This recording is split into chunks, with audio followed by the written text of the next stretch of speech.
be told, every champion has felt it.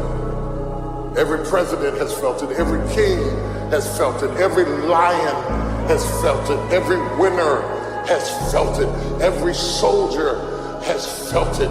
Every victorious person has felt it. The urge to quit. Crossroads, life's tolls, life goes. I gotta win. W my lockdown. You can't rewind. Hi, how are you guys doing today? This is your host, Sonya, with the Remember Who You Are 222 podcast. I have my guest, Alicia, here with me today. How are you doing? I'm well, and I'm super impressed. I just saw the video. I was like, oh my goodness. Yeah, the intro video. Yeah, like I was like kind of blown away by that. So very impressed. I wanted to, I guess, portray what has been like my gifts. Like I feel like I've always been physically gifted, and I push myself past like physical limits, and in the Marine Corps and everything. Wow. Yeah. It's interesting because we were talking just before we started recording about the physical and how that's given us feedback all the time. And that was actually how I came to do what I'm doing today. So that's kind of interesting. Yeah. Okay. Yeah, I'm excited to hear. Okay, so just to introduce Alicia a little bit. So she is a sacred wisdom activator and founder of YourSoulStory.com. 30 years ago, a diagnosis of painful illness with no known cure became her wake-up call. Sensing there was an alternative to pills and surgery, she began exploring new ways of working with the body through cellular memory, energy healing, and deeper layers of awareness. That's when she realized the things she just knew, saw, felt, or heard without any logical explanation weren't a curse, but a blessing. Today, in addition to teaching the Akashic Records, she guides conscious leaders into greater clarity, precision, and prosperity with more ease and joy. Alicia draws on her background as a management consultant, blending business acumen with crystal clear intuition and Akashic energy transmissions to illuminate their purpose and accelerate their next level impact. Okay, so Alicia, please tell our listeners, what is your story really and how you came into doing what you do now? Oh, thank you, Sonia. And just so you know, just because it's a frequency, they say Alysia. That's how I say my name, because it's just a different thing. But yeah, it's really funny. When I first came to the States, people were saying Alicia, and I didn't respond. It didn't register, and it took me a while to go, oh, you're talking to me. Yeah. Oh, sorry. Really I should ask. I usually ask beforehand. Yeah, no, that's great. And it's interesting because when I was born, and I'm not going to go into the whole story of my name, but my family called me Lisa. At school, I never corrected the teacher, and she called me Alysia. So that was my name all the way through school and my beginning career. And it wasn't until I came to the States that I was like, no, this is my name. And I actually kind of owned because we're all frequency, we're all vibration, at different speeds, right? That's a frequency. Yeah. And our name carries a frequency. And I think that's interesting, like just my evolution with my name.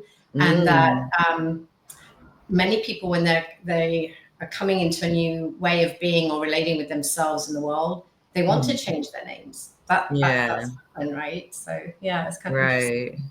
That is interesting, because people used to call me Sonya, and I didn't like that. I like my name is Sonya. Sonya. Yeah, so I didn't. I was mispronouncing your name, so thank you. Oh.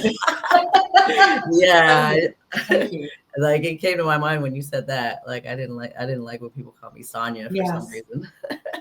Yeah, because it's a frequency, right? It sends out a ripple around us, and that makes a lot of sense. Like thinking about it like that, like whatever resonates with you is what you should go with. Yes, absolutely. Yeah. And it's interesting because when I work in the Akashic Records, and if anybody's listening doesn't know what those are, you can Google it or look up references. But Akasha, from my perspective, simply means the energy substance from which all life comes from. It's like almost like a fluid etheric energy. And the records are a recording of how we're using energy through our thoughts, words, feelings, actions, decisions in this life or any other lifetime. And they're not there to store information so we get to be reckoned with or judged or evaluated. Like, how did you do this lifetime? Or are you ready to? No, it's for us. It's for us. It's how we explore life. It's like we design a blueprint for each incarnation, if people believe in that. And it's also not fixed. It's a living, breathing energy. Not breathing, but it's a vibrant energy. And it's not just a record that is static. It's actually where we create. It's for us to create what we're here for.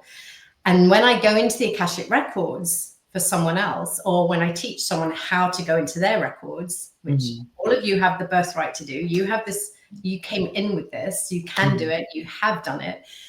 But I use the name. And I like to ask my client, how do you pronounce your name? If I'm not sure of the spelling or the pronunciation, because it's a frequency and it's the name that allows the record. When I'm reading for someone else, it's the name that allows me to, they give me permission, but the name is like the key to the door. Oh, okay. Yeah, that's pretty cool. You even ask how they pronounce it so they can go so you can go into their record. Yeah. And it doesn't have to be precise, but because they're giving me permissions, that it's implied that they want me to go in. But I'll give a short example. I worked with a client for quite a while, and she'd got married. And she'd already updated her social media to her married name. She decided to change her name. And so the first reading we did after her wedding, I was going in, I started to use what I thought was her last name. And it was like I was going up to the door, but I couldn't quite go in. And finally, it was really interesting. I said, have you changed? I said, I can't get it. Have you changed your name? And she said, oh, no, I haven't legally, but, I'm getting there. I was like, oh, okay. So then I used the maiden name and it's like, boom, right in. Oh, okay. That's funny. Yeah. Anyway. So I didn't answer your question. I'm sorry. What was the first question? Go ahead. It was just, it's just telling your story, like how you came into doing what you do now. And whatever you want to tell. Yeah, because there's a lot, right? When you get to my age, it's like, ooh, however you want to summarize it. What I'll say is that I was always intuitive, but I did not have any clue I was intuitive. I did not know that was even a thing, and that I had this gift. And we are all intuitive. It's just, for me, it's like, it's our senses, but expanded beyond what we have been taught or conditioned or think is possible. But so the things I knew, I felt I would see before they happen, because of some childhood stuff and the religious background I was born into, I just assumed there was something wrong with me. I was a mistake. So if anything I was seeing or feeling or thinking, I only remembered the negative things. I never remembered like how it helped me, how it, guided me. And so, I think I started to shut down my intuition. I'm just being guided to share this. So from when I'm the oldest of 5, and we're all very close together, but there was a certain road where I grew up that every time I came, not every time, but many times I'd come to this road and I just knew that one of my siblings would be in a car accident. And I could feel it. I just knew it. And it would send me I would just stand on the curb and I would just pray to God, please don't let it be them, let it be me.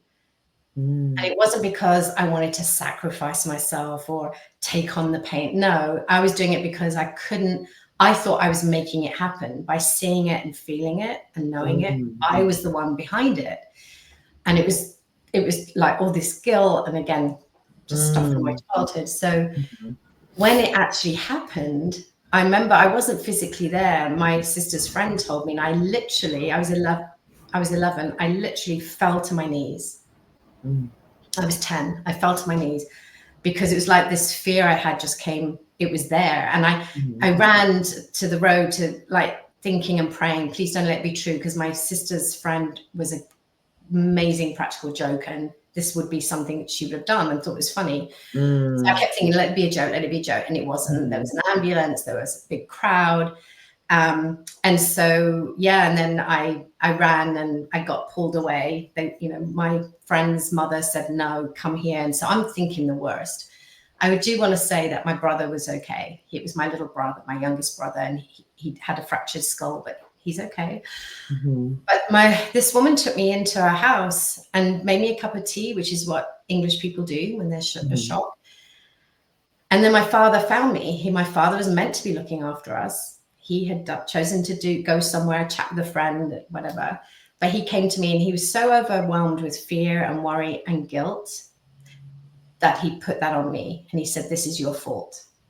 So all the fear that I had, that I was a bad girl, that I was making bad things happen, just was, so it squished my intuition even more. I was afraid of it. I didn't like it.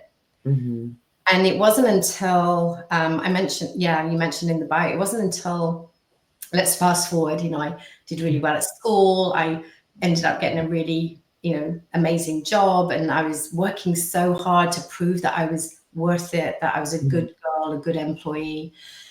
And I was working like maybe 70, 80 hours a week, every week.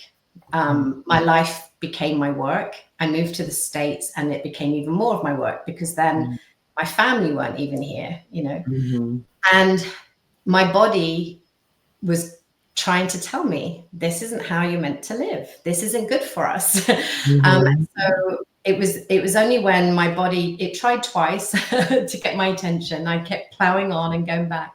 But I finally was like, I'd already had a surgery. I had endometriosis and it was crippling. It was pretty bad.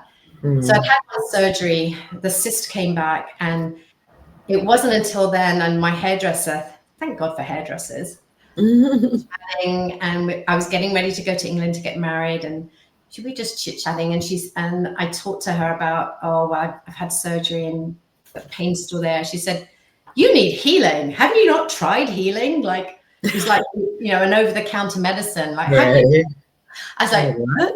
No. So she wrote down, this is before we had all the phones and stuff, like she wrote down the name and number of her healer. I called her and we set up my first appointment for 3 weeks before my wedding. So crazy. I just called and I said, I have to cancel. Tomorrow I leave and it's just mad. And she said, do you have 10 minutes? I said, yeah. She said, we can do it on the phone. And she guided me through an energetic, what I call cellular release. So kind of connecting into my body, you know, communicating with it, asking it to show me or share with me what is it wanting me to know that I'm not hearing or receiving. And it was such a wonderful experience and it was easy. Like I was just getting the messages and it was really clear. And I just thought, this is how you do things. I didn't think it was odd, or I was like, oh, this is fun. And at the end of the session, the pain had gone. But then she said to me, you can do this. You don't need me. So, you know, if it comes back or the pain comes up, just do this. I'm like, cool. Went away, got married, had my honeymoon, came back, called her, and she became my first teacher. And my whole world shifted. My whole world changed. It's like, oh, I can do this. This is why I feel this. This is why I see these things. So everything kind of clicked. Yeah. Wow, that's awesome. So, so after you worked with her, then that's when you became your own teacher, I guess, healer. Yes, I mean, my body was my first teacher, I guess. Yeah. And she opened up, my teacher, Judy, she opened up at this whole new way. And so I started to realize that these things I could see or felt or just knew, that they weren't bad, that they actually could be a blessing. And I started playing with them for me, and, you know, visions that I'd had around, you know, my children before they were born.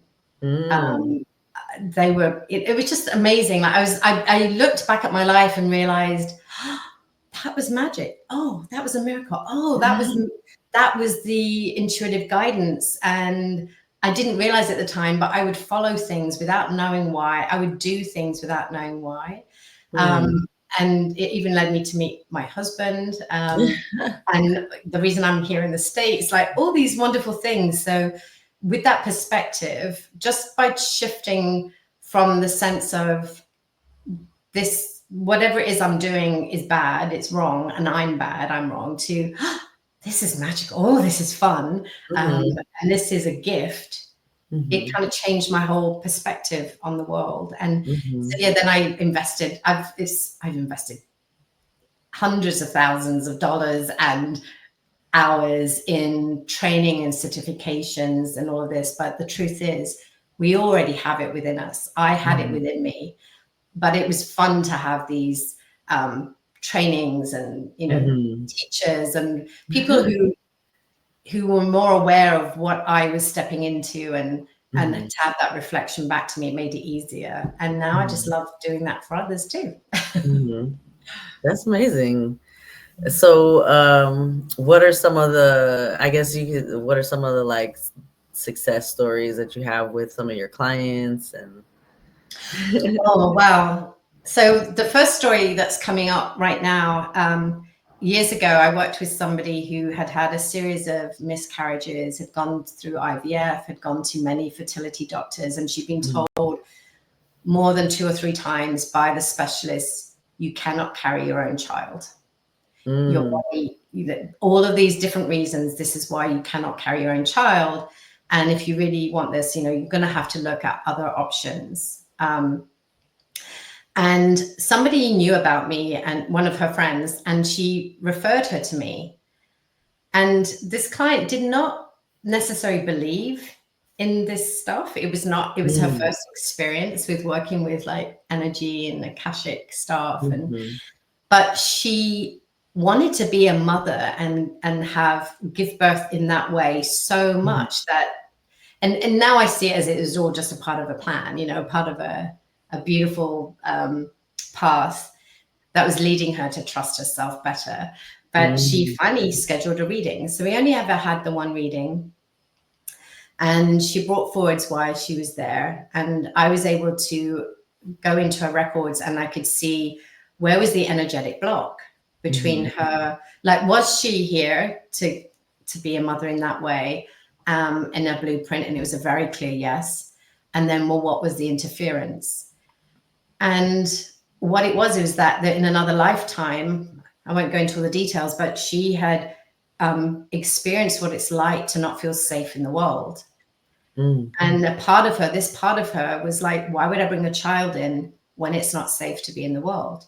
So when we were able to look at what happened in this other lifetime, and then give her the expanded viewpoint of actually what happened afterwards and the blessings of that, like what wisdom or experience she took from that lifetime that were helping her now, that were actually beneficial. It wasn't all about this last moment or certain things that she remembered unconsciously. And we cleared it. I asked, are you willing to clear this? And we did a clearing. She was pregnant 4 weeks later. A little boy, I think he's now 10 or 11. Wow. And it's just I didn't do it. She did. She just needed someone to reveal to her what she hadn't been able to get to by herself. And the analogy I use is that even the best hair massage therapists in the world can't quite get to that knot in the middle of their own back. You just need someone with a different perspective, or able to move around and kind of come at it from a different angle, literally. And she was the one who chose to release. She was the one who said, yeah, okay, even if I don't understand this, I don't want to carry it anymore. And so her little boy is the miracle who came in just a few weeks later. I can't say it was the reading, but it was definitely connected. I definitely believe that, just in all the people I know, and even myself, like, I believe that miscarriages is like a spiritual thing. Because when I actually had a miscarriage after, so my son was 11 months old and I was pregnant with the second child. And I had the miscarriage, and at first I was upset about it. I was, but it really like woke me up. It really kind of woke me up and showed me that I needed to leave that relationship, really. Wow. So yeah, and I've had 2 miscarriages, so I totally get what you're saying, that there's usually Like there's a reason. message or a blessing or guidance, or often, you know, we think of it, we as a woman, we think, oh, I failed, there's something I did, there's something I didn't make it safe enough, or I didn't eat well enough, or whatever. And it's like, no. No matter how small, that is a divine being, and they have free will. And sometimes they don't want the whole experience. They just that 6 weeks or 3 months, it's what they needed for that particular experience. And so I will say I was under a lot of stress, but it was really because of the stress my ex was like leaving me with. Or at least I don't like to speak in victim language anymore, but yes, yeah. But it really was like all this stuff that happened. Like I see now what his purpose is, and I'm actually thankful for it. Yeah, but that is the best, when you can bring, so because I think in the human experience, you know, pain is a part of the human experience, you know, to a certain extent, but suffering is not.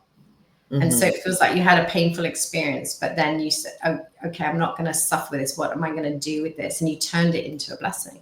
You turned it into what you have now. Yeah.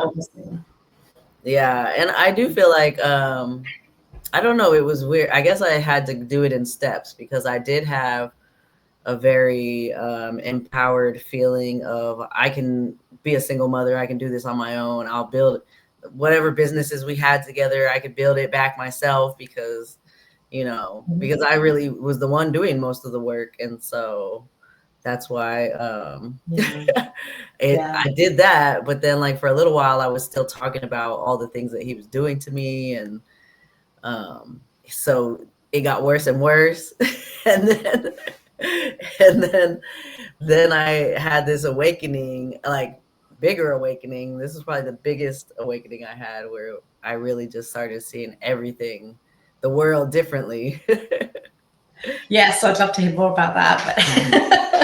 But I don't want to take up too much time for myself. I definitely want to, I guess, hear more about your story. I know you have other things you could probably tell that kind of got you into what you do. Yeah, I think while I was still in the corporate world, I was in I worked for a global consulting company, and it was wonderful. I traveled, and, you know, that's what got me to the States, although so that's another story. But it wasn't until I always wanted to be a mother, so coming back to that again. And so when I got pregnant the second time, I knew that I didn't want to carry on in that space, and I was very fortunate in that my husband and I, you know, decided that I could get to be at home. And so that gave me, so it's January 2000, I'm pregnant, and I go on this huge spiritual quest. I went to see 3 teachers. Some of you have probably heard of some or all of them. Carolyn Mace of, I can't remember the name of her books now, but she is a medical intuitive. She's done many amazing books and studies. Deepak Chopra and Doreen Virtue, back when she was still doing the, you know, more spiritual stuff. And I remember going to them and literally meeting them in person and being in their classes and learning. And I was like, I just want to soak it all in. I want to soak it all in. And even actually before I did that, I'd had the miscarriage in 99. And that's when I went to Colorado. I went to the mountains on this spiritual quest. And so I wasn't pregnant again with the second one. That happened like 2 months later. But I went on this walk, and this was such a beautiful experience. And I feel guided to share it. But the idea of the walk is that you would take a walk, and with every single step, you would whisper or say aloud something that, you know, I was worried about, afraid of. So I did it all about the miscarriage, you know, what I did, what I didn't, like I wasn't good enough, I would never be a mother, blah, blah, blah, blah, blah, blah. And the idea is that you choose a destination before you start the walk. And my destination was until I felt differently. Because I was grieving, I was sad, I felt like I'd done it, I'd made it happen. But the destination, if anybody wants to do this, could be a physical destination, like the top of the stairs or around the corner, or it could be a 3-mile walk, whatever you decide. So I did this walk, and I let all the worry and the fear, and it took me a while, let's say 45 minutes of one step at a time. And then if ever I couldn't think of a new fear, I would repeat the one I'd already said, so I could kind of keep walking rather than just being stuck on a mountain. But there was a moment where what I saw before me was about 6 feet in front of me. I saw a baby boy. I knew he was male. He had white blonde hair. He looked like he was about 3 months old. I could smell him, you know, that baby smell. I could feel the temperature of him. I was watching his tummy go up and down, and he was right there. I couldn't reach out and hold him, but I felt like, and I was just in trance. And so I had this moment up on the mountains in Crestone, Colorado. Like, if anybody had been looking, like I was walking, and suddenly I'm like, but then this joy just flooded me. I was like, oh, you know, there was all this joy and just peace, just deep, deep peace. And so I knew I'd reached my destination. So on the way back, if ever you do the exercise, you whisper or say aloud a blessing. May I be happy and well. May, you know, my husband be happy and well. May, you know, whoever it is who comes to your mind, and you just shower blessings with every step. And then at the end, when you get back, you just kind of just be in the moment, just absorb your surroundings and just receive. So I did this in April of 1999. I got pregnant in July. My son Elliot was born April of 2000. I didn't recognize him. I always thought I was going to have a baby girl first, by the way. But I didn't recognize him until he was 6 weeks old. He's on the changing table, and I reached down to get a nappy, a diaper. And as I got back up, and this baby on the mountain had a little nappy on.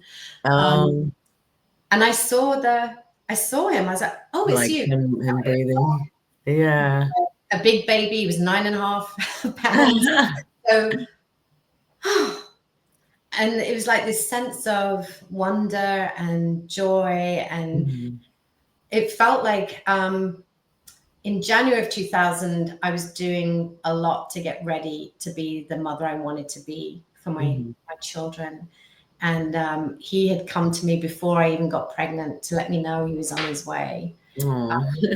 So, yeah, but anyway. Yeah, that's an amazing story.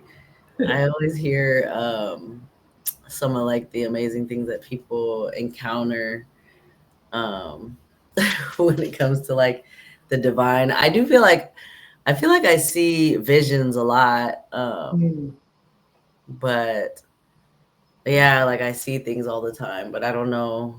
Some of them like happen and some of them don't. So, well, that's really interesting because we often think that. Yes. Oh gosh, there's so much here. Thank you for sharing that. You know, our intuition it's not about prediction. We're not here to predict everything because that implies there's no free will, that you don't have the ability to make a different choice in the next second, let alone the choices that others are making who might be connected with in a vision. But what they are is they're glimpses, like you can tune into what is the most joyful path or the easiest way for me to move forwards, or you know the next level possibility. And if you see something, then it's a timeline. It already exists. I've learned through thousands of readings that, well, that's another story I can share, that we think of past, present, and future very linearly.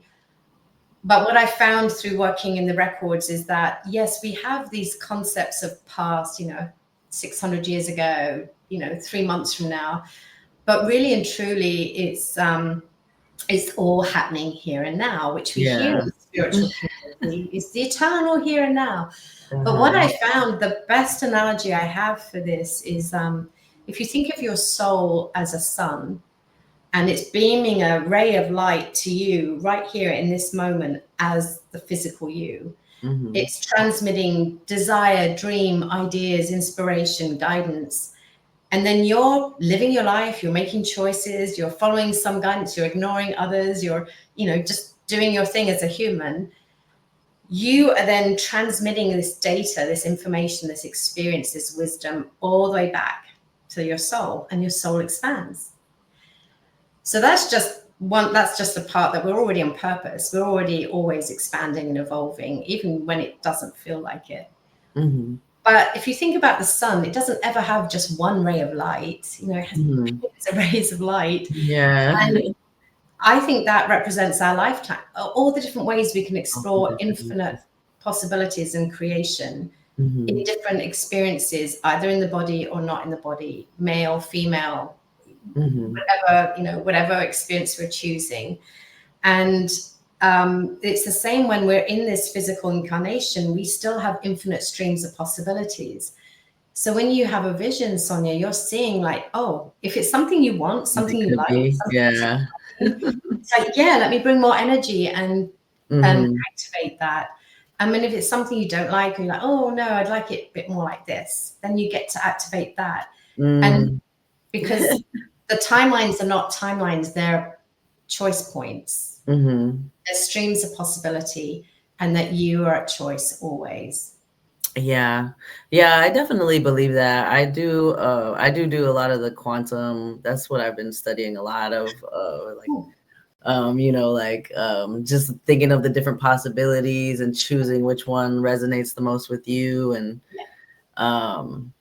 there's even times where I've thought about something that I wanted to say, or maybe I should have said something, but then I look at the possibilities, and it was like it still would have came out the same even if I would have said something.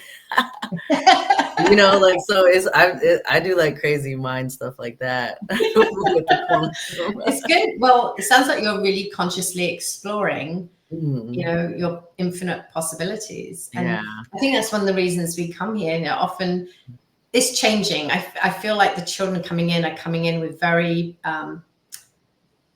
pure awareness. They don't have definitely this, I'm going to say karma in quotes, because that's something I'm not sure about really myself, but they come in not so much to explore for themselves, but to be here to kind of build this new way of being.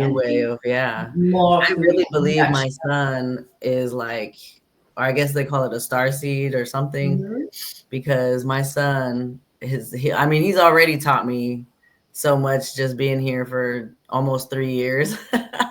Yeah. But and he just hasn't forgotten who he is, so I think somebody once said this, that babies don't talk because they would tell all the secrets and spoil the secrets. So as we get older, as we begin to learn to talk, we forget more and more.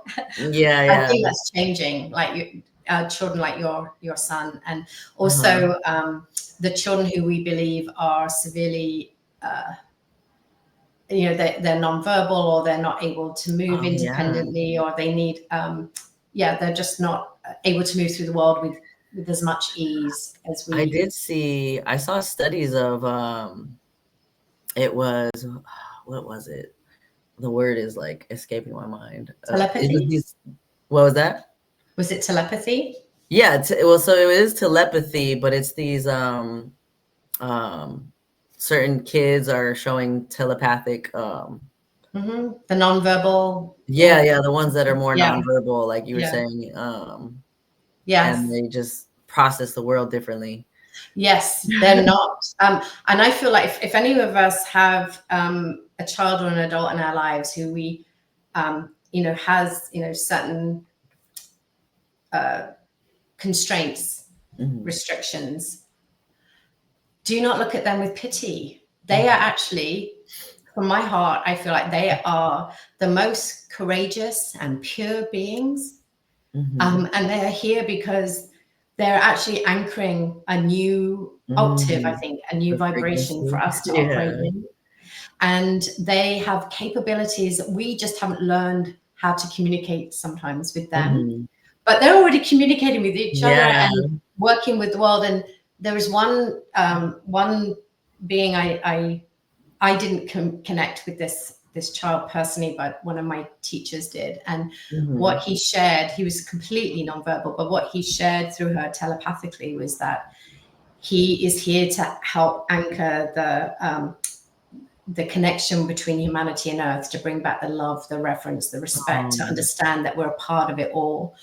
And he did not want to be distracted by all the stuff that happens, you know, like if you're a teenager or you're a kid, and like things I did, you know, like he was so determined. He is so determined, so focused on his mission that he's like, no, I just want to be here and do this. Oh, yeah, really? That is crazy. So if we have someone like that in our lives to say, you know, autistic, that's what I was trying to think of. Yes, autistic. Yeah. Just to whisper or say to them, or even silently, because we can communicate that. Thank you. Thank you for being here. Yeah. Thank you for what you're doing. Yeah, that's true. I know. So I actually know a couple people who have had autistic kids, and I remember when they first had them, you know, they were upset about it, or however they felt, or they thought it was their fault or something like that. But now just knowing all this, it's just crazy that you can look at it from a different perspective. Yes, right. There's always a blessing. And yeah. I could go so many possibilities. I'm like, oh, but yeah, it is. Yeah. So I'm already seeing abilities in my son, because the other day he was actually with his dad, and he stays whenever he has our son, he stays with his uncle and auntie. And so she was telling me the other day, she was like, yeah, somehow like he knew that you were coming to the door. And then she said the same thing about Uncle Bob. Uncle Bob was gone and he was coming back at some point, and he knew when Uncle Bob was at the door before he even came to the door. Yes, because they're tuning in, and we can call it intuition, or just this expanded, it's awareness. It's awareness. They're not limited to, your son is not limited by his physical body or what he sees or what he hears with the physical senses. He's connecting into the part of us that we are all more than this. And he's connecting in, and especially as you're his mother, you have a connection through your energy fields. You know, we have energy fields around, we understand magnetic fields, right? And so we understand that fields, even though we can't see it, there's an understanding that they exist. And there's a field around each of us. And then there's a field around the entire earth. And there's a field around groups. You know, I imagine in the Marines, there was a collective energy that built up in you know, your corps, in your, you know, your team or squad. I don't know what term. Yeah. And so he's able to, and I think sometimes people think of telepathy as like mind reading, and it's not necessarily mind reading. It's not mind reading. It's like they can just, it's being able to pick up on the information that is in the field. So it's not necessarily seeing through your mind. It's just being in the awareness of your field. And when we all remember our ability to communicate without words, there will be no lies. There will be no need to lie. There will be no hiding, because there will be no need to hide. No need to. Yeah.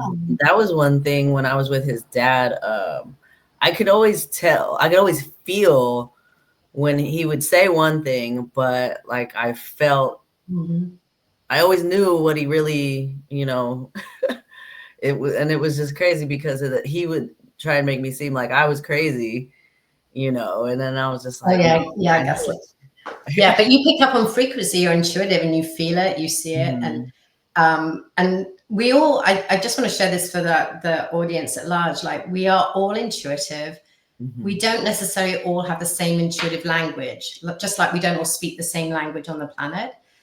We have a natural language, we have a natural tendency. And if we play with it and work with it and practice it, you know, pay attention to it, it builds and strengthens. And then what I found is for myself and also for students of mine, that when we start playing with our natural language, we actually can also play with some of the others. And now I'm open to all of them. I don't necessarily use all of them, But even the sense of smell has come to me in a reading. It was the fragrance of lilac. And it's not what smoke. I've had cigarette smoke first thing in the morning. Nobody in my family where I live now smokes. But it's one of my guides. Or it's bacon. It's the smell of bacon. That's happened. And there's no bacon in the house and nobody's cooking. But I've been woken up and it's been, one of my ancestors is visiting me. I know why. And so we have all these, but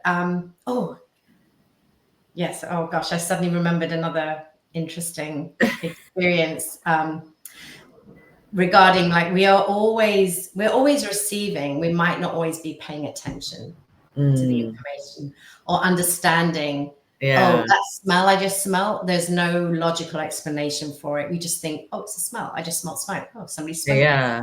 Right. Yeah. But that happens. Oh, it happens all the time. It's when we start paying attention, it gets really fun. Yeah, I definitely feel like once I had this big awakening in January, my intuition had heightened a lot, and I was able to see things from a higher perspective. Like just even when I go to the grocery store, it's like I could see things happening in the store, even if I'm not like looking. It's like behind me there was these two guys one time, and one guy was trying to get by and he was getting frustrated that the guy wasn't moving, but I could tell, like I could just feel that the guy that wasn't moving was thinking about all the things that was going wrong in his life and wasn't even hearing the guy. And so I was just like, whoa, like just being able to tune into your surroundings and not absorb it, but observe it. And just being awareness. And like, maybe you know, if that's coming up, maybe there's something you whisper or you smile, or there's something that helps to shift the energy in some way. That's true. Sometimes we pick up on things that have nothing to do with us, and we could just say, is this mine? Is it something I'm meant to do or being called to do? And it's like, no, and you can just let it go. But yes. So kinds of ideas coming up for what we could do and where we could go next. Yeah, because I think I've been teetering with the because I used to want to help everybody, and I think I've definitely since I've came into this, it's like, okay, you're not here to fix people, you're not here to, you know, help people. Sometimes you just have to, you know. So I've kind of just told myself to like say what I need to say, you know, at these people level of consciousness, however, you know, I just try and speak that, like set that intention before I go places. I think it's beautiful to be in your truth and to be authentic. And from my perspective, because I was raised Roman Catholic, which is, you know, there's a lot of suffering involved in that.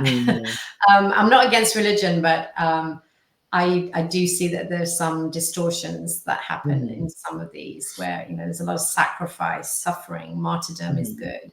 And the truth is, nobody really needs to be rescued or saved. We're all divine beings, and we're all having the experiences that at some level, usually not consciously, at some level we're choosing, and we're bringing it forward so that we can either learn, experience, and understand something that we will then pass on, or that we will then no longer repeat because we got enough of it. We're like, yep, mastered that. I'm on to something else. So when we are focused on the fixing, the savoring, the suffering, that's an old paradigm. And what we're here is to follow the joy and the passion and the ease and the lightness of life. And as we do that, maybe we'll inspire someone. Maybe we'll model something for someone. Like, how's she getting to do that? So much fun, right? And we're like, how's she figuring that out? Like, so we just get to be us, and that's more than enough. And then everybody gets to be them, and we don't have to save anyone. I think I was given the blessing to, I guess it was the first couple of months of my awakening where I was able to just see how everything around me had changed. Everyone around me had changed. And I was just like, I'm around the same people, but they're acting differently. Like they're more calm, nicer, like higher vibrational, I guess. Yes. And so it was just, I guess it was just the taste for me to see like what things could be like. And so since then I've been working on doing my inner work, you know, to be able to get back to that. Cause I was even in such a flow state that like time didn't matter, because time's an illusion anyway, but time didn't matter. I was able to like do everything I needed to do. I was decluttering. I was being a single mom, still having fun with my son. I wrote a book. I wrote that book in like a month's time. It was crazy, like the flow that I was in. And so, and that's still fully available to you. That's a version of you already anchored and know. So you can just call her back in. Call her back, yeah. Yeah, I guess it's been more of a roller coaster since then, because I didn't know why I was like having negative feelings, but then I did find a teacher. I'm working with somebody, sacred geometry mentor, and so I've really built a different relationship with negative feelings. They show us where something no longer resonates for us. Like irritation is often a sign that a boundary has been crossed. Or what we're doing is more draining for us than it used to be, because we've changed. So it's time for us to change the action or the relationship. And it took me a while to actually really feel my feelings, because that was part of my emotionally neglectful childhood. And even joining the Marines, I was so cut off from my emotions for the longest time. I like really had to like dig in and like learn how to feel. I think that's more common than we might imagine. Because I learned, you know, I could feel, but then I would not express and repress and judge. So judging our feelings, or even if it's like, God, I really don't like that person, whatever it might be that we think we judge is wrong. That's not what a nice person would do. That's not what a spiritual or awakened person would do. Judgment creates separation. And so it's like, love that part. Love the part of you that got irritated. Say, hey, okay, you're here. Part of it. What is it you want to share with me? What is it that is irritating? What is that we're no longer willing to tolerate, that I'm not seeing or haven't been aware of? And then what happens is that part of you that's really irritated and trying to get your attention is then regulated, and she can come back in, and then there's more union and flow. So judgment is one of, and it's all around us. It's in our society, it's in our upbringing, like, oh, that's not what good girls do, or strong boys don't cry. Like all the things that we have around us, like, let's just be who we are. Let's feel what we feel. And then, so judgment is a really great sign that there's something not in alignment or in coherence with who you really are. With who you really are. Yeah, that makes a lot of sense. I definitely feel like I had judgments for a little while, but slowly kind of got to the point where I was like, you know, I don't, maybe it was, I experienced enough things in my life where I was like, I don't have a place to judge anyone. So. You have compassion. And I think it doesn't mean to say we don't have discernment. We don't, it's not that we're here to just love everyone and accept everything. It's like we still get to discern, oh, this is a good fit for me, or this relationship is nourishing, this one is, like, we still get to discern. But it's when we judge and label, that's when we create a them, us, or you, me, and rather than we're all in this together. The illusion of separation, basically. Okay, well, I don't want to take up too much more time. So a closing wisdom question that I usually ask people is, if there was one truth about our divine nature, what would you say that is? Oh, what a beautiful question. Okay, so I've got I've got a short answer and a long answer. Which one would you prefer? You could do the long answer. Okay, all right. I usually cut it like in an hour. Yes. Okay. So the long answer is a few years ago I studied Ho'oponopono, the Hawaiian kind of healing prayer technique. And I studied it and I was like, this is great. And I was using it and I was getting results. And I was like, I felt there was something more. There was a different version, perhaps. And I would open up my Akashic Records because that's, you expand your consciousness and journal, say, okay, what is, and nothing wouldn't come. So about 6 months later, I'm in the dog park, off leash, you know, my dog's running around and I'm just walking in circles in the dog park. And suddenly it's like, boom.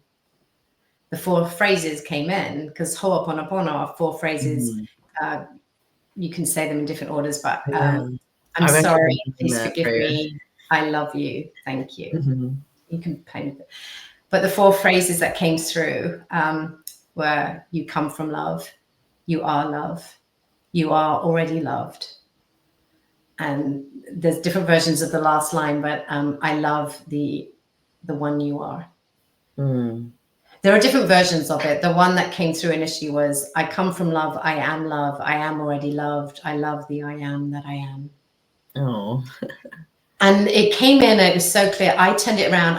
I shared it that day with my community. I created a little online course of how you can use this, how to work with any worry, any fear, any anxiety, and really feel it, feel it. And then say those phrases again and again, or a version of them, or even just the word love, love, love. Or if love is a charge, you could say energy. I come from energy. I am energy. I'm already energized. You know, I love the energy that I am. So anyway, there's all kinds of versions, but that that is the one, the last piece of I love that. I'd like to share here that you come from love, you are love, and you are already loved. You don't need to search for it or take it from another or earn it or prove that you're worth it. Like, you are already loved. The fact that you're here, you've already won. If there's no winning, but you're here, you made it. And then to love and appreciate or have gratitude for the one you are. And energy flows where attention goes. If you're putting attention on being grateful for who you are, you'll have more and more evidence and reasons to be grateful for who you are. Oh, I love that. Yeah, it's crazy. I've been doing the Ho'oponopono prayer for the last probably month. I heard it from somebody. Yeah, I heard it from somebody. And so I wrote it down and I like made my own version. And I love that you made your own version. It is about making it work for us with our words, our frequency, because it's all vibration, right? So yeah, it's the one. So the one I've been doing that resonated with me the most, it's I say, I love you, Source. I'm sorry I did not see your love and divine orchestration in every aspect of my life. Please forgive me. Thank you. That's beautiful. Wow. So that's the one that I've been saying. I love that. But yeah, I love the love one. That I was like, I need to write that one down. Yes. Well, if you want, the course is free. It's on my website. I call it the rroot because it's about rooting back into the love that we already are. And I've got exercises and ways you can use it to work on a specific, what you might call a problem or a pain point, and just use this to